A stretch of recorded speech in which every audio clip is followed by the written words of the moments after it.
The black car remained in the corner of the showroom, untouched by potential buyers, revered by those who knew its story, and invisible to those who didn't. Dust never lingered long on its surface. Each week the manager, once just a salesman, chasing commissions, polished it himself. He didn't assign the task. He didn't trust it to others. It wasn't about keeping it clean. It was about remembering. Over time, the younger staff began to notice something about him. He listened more than he spoke. He asked customers about their lives instead of their credit scores. He looked past appearances and waited just a little longer before forming conclusions. They didn't understand it at first, but slowly they began to mirror him, not out of obligation, out of admiration. It was a strange kind of mentorship, quiet, unofficial, unspoken, like ripples forming around a stone no one saw drop. Meanwhile, far from polished floors and commission charts, Jon was still training, but the hunger that once drove him to dominate was gone. What remained was something deeper. He trained not to prove but to refine. His workouts had become meditations. His early morning runs were no longer measured in distance but in clarity. In the quiet, he heard his past, the noise of crowds, the clamor of doubters, the roar of his own ambition. All of it softened with time. He didn't chase interviews, didn't seek applause. He had learned through years of glory and scandal alike that peace isn't loud. It doesn't need headlines. One day, while visiting a small gym in a forgotten suburb, he watched a group of teenagers sparring. They were wild, sloppy, more brawl than technique. But in one of them, a tall, tense kid with guarded eyes, Jon saw something. Not talent, not speed, but restraint. The kind of restraint that only comes from pain. The kind that can't be taught, only recognized. So he stayed. Didn't announce himself. Didn't wear his accolades. He just began showing up. Offering quiet corrections, holding pads, teaching them how to breathe between strikes, how to wait, how to listen to the rhythm beneath the fight. At first they didn't know who he was. They thought he was just some older guy who used to fight. But slowly they began to feel it. The depth, the discipline, the calm forged by chaos. The tall kid improved quickly, not just in skill but in posture, in focus. He stopped showing up late, started checking in on younger students. One night after practice, he stayed behind to clean the mats, unasked. Jon watched from the corner, towel over his shoulder, heart swelling in that quiet way only coaches understand. He thought about the showroom, about how that day, long ago, had shaped two lives in different directions. The salesman, who had once seen only price tags, was now the one championing people over profit. The fighter, who had once lived for the spotlight, was now a shadow offering shelter. And in the spaces between them, something sacred was growing. Jon never returned to the dealership. He didn't need to. His presence had already rewritten the walls. But one day, years later, the manager received a letter. No return address, just his name and the words, "Thank you for showing me who you were before you knew who I was." Inside was a single black and white photo. It showed the matte black Lamborghini, but the reflection on the hood wasn't of cars or chandeliers. It was of a man standing silently, hands in his pockets, watching the world pass by. The manager kept it framed on his desk. Not as decoration, but as a reminder. That greatness, when it walks through your door, rarely comes dressed for display. And that some of the most important moments in life don't make noise when they arrive. They just wait for you to notice. He shared the story with his team, but only once. After that, it became folklore, something whispered during training. Treat every guest like they could change your life. It sounded cheesy when spoken aloud, but everyone understood the weight behind it, because they'd seen what happened when one man chose humility over ego, and how that choice traveled further than any sale ever could. In another part of the city, the tall kid Jon had mentored was rising, slowly, methodically. No overnight fame, just grit and discipline. He wasn't undefeated, but he was unforgettable, not because of how he fought, but because of how he carried himself. After victories, he didn't pose. After losses, he didn't complain. He walked the same, whether cheered or booed. When journalists asked about his calm, he gave them little.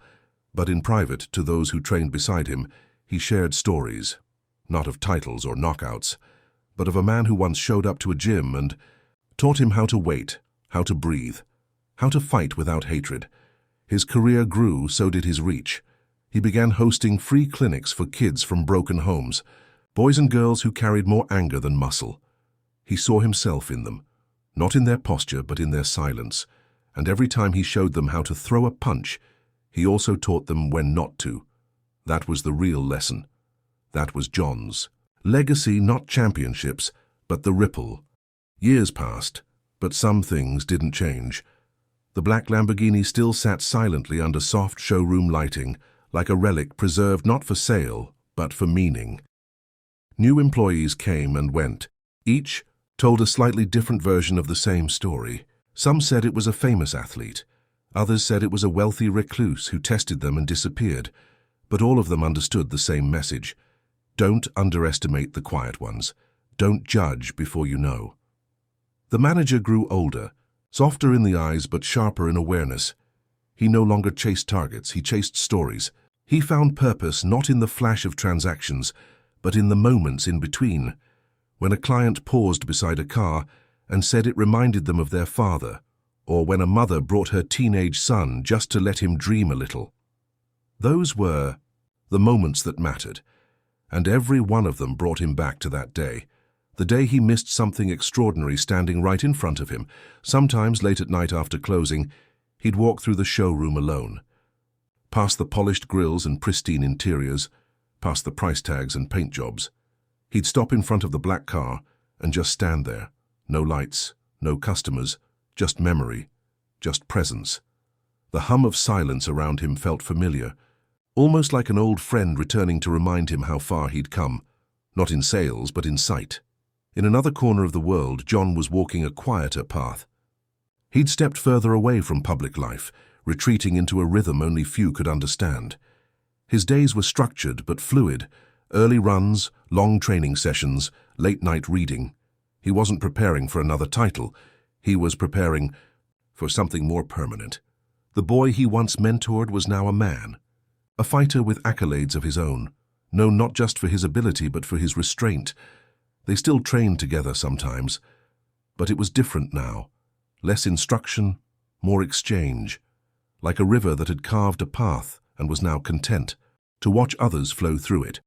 One afternoon, after a long sparring session, the young man sat beside Jon in silence.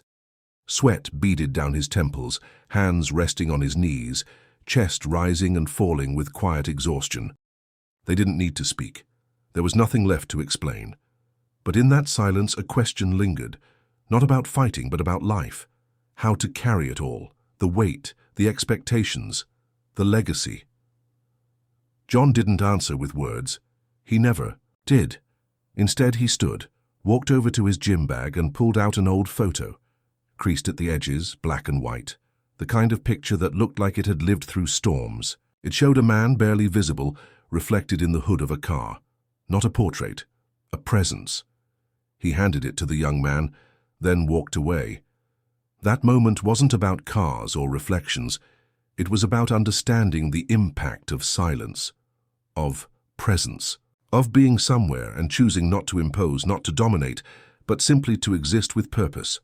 The young fighter kept the photo, framed it, not on a wall, but in his mind, as a reminder. That greatness is not what you show the world, but what you leave behind in others. The dealership, now a regional hub for luxury sales, became known for its peculiar culture. High-end, yes, but also deeply human. Clients weren't rushed, stories were listened to. Sometimes cars weren't sold on the first visit, and that was okay. They understood that the right car, like the right connection, took time, and one day a new customer walked in. A woman, middle-aged, dressed modestly. She moved slowly, carefully, as though carrying something invisible and heavy. The young salesman approached, offered a gentle smile, and asked nothing about her income or intention, just walked with her. Listened. She paused in front of the black Lamborghini, now a permanent fixture, and said quietly, "This car has a story, doesn't it?" The salesman nodded. "Yes, it does." She didn't ask what it was. She just looked at the reflection in the hood as though seeing something in herself there. then turned to him and said, "Sometimes it's not about the car. It's about remembering who you were before the world told you who you had to be." And in that moment, the story lived again, not through the roar of engines but through a whisper, a ripple, a legacy carried not by power, but by presence. In the stillness of early morning, before traffic rose and cities stirred, Jon stood alone, at the edge of a field. The dew glistened on blades of grass like unspoken promises, and the air carried that rare kind of silence that only arrives after a long journey, when everything has been said without a word. He wasn't training. He wasn't planning. He was simply being something he had once struggled to understand. Time had softened him, not weakened but refined. The fire inside no longer burned for conquest but for clarity. The arena that once held thousands now existed only in memory, and yet it felt more alive than ever, etched not into walls but into people. Into the boy he mentored, now a teacher in his own right, into the dealership manager, now a steward of humility, into every person who heard the story and let it shift something small inside them. That, Jon understood now, was the real fight, not the one in the cage but the one that comes after, the one where you face yourself, your ego, your choices, the one where you decide whether to keep walking blindly forward or to stop, turn around, and see who you became. He had won that fight, not because he never lost, but because he learned. At the dealership years after the original encounter, the black Lamborghini remained untouched. Not for lack of offers. Many tried to buy it. Some offered absurd amounts, drawn by the story, the myth, the mystery. But the manager declined them all. It wasn't a car anymore. It was a lesson, one painted in matte black and sealed with silence. On the wall near it, a small plaque had been added. Nothing grand, just a line, barely noticeable unless you stood close. Not every engine that roars makes noise. Some carry people farther than we can see. Visitors would often ask what it meant. The staff would smile, pause, and let them wonder. Let them fill in the silence themselves. That was the magic. Every person saw something different in it. A mistake they once made. A chance they missed. A version of themselves they hadn't met yet. One day a father came in with his young daughter. She couldn't have been older than 7, yet she walked the showroom with wide eyes and quiet reverence, as if the cars were sacred. She stopped in front of the black Lamborghini and tilted her head. "It looks like it's waiting," she said, softly. The father chuckled, not quite understanding, but the manager standing nearby froze. That was exactly it. It was waiting. For someone to see what others missed. For someone to remember that not all worth is worn on the outside. For someone to recognize value not in noise but in presence. That child didn't know Jon, didn't know what had happened years before, but somehow she grasped the essence of it, and in that moment, the circle felt complete, not with applause, but with stillness. Elsewhere, Jon was walking a familiar path, an old dirt trail that curved around a quiet lake, where the water never rushed and the birds never panicked. It had become his sanctuary, a place where he could think without trying to solve, a place where he could remember without pain. Each step was steady, measured, grounded, like he was finally in sync with the rhythm life had tried to teach him. Years ago, he passed a tree where names had been carved into bark, 100 little legacies etched by hands hoping to be remembered. Jon never carved his own name, not there, not anywhere. He had learned that real legacy isn't in signatures, it's in impact. It's in how people carry your presence long after you've left the room, and so he kept walking, not toward a destination, but in rhythm with something deeper. A stillness, earned. A name remembered not for the victories, but for the quiet way he changed the air in a room. Back at the dealership, the manager eventually retired. Not with fanfare. He simply handed over the keys, left a note on his desk, and walked out. One last time. But before he did, he stopped beside the black Lamborghini, ran his hand gently along the fender, closed his eyes, and whispered something no one else heard. Then he was gone.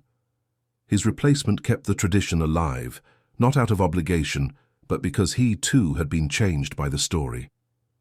By the way, one moment, one misjudgment, had become a lesson passed silently from hand to hand, like a torch lit not with fire but with humility. And so the story lived on, told not through headlines or headlines, but in pauses, in eyes that looked twice, in hands that hesitated before judging, in hearts that understood what Jon had known all along, that the loudest truths are often whispered, that the strongest presence is often silent, and that the greatest fight is the one you win when no one is watching.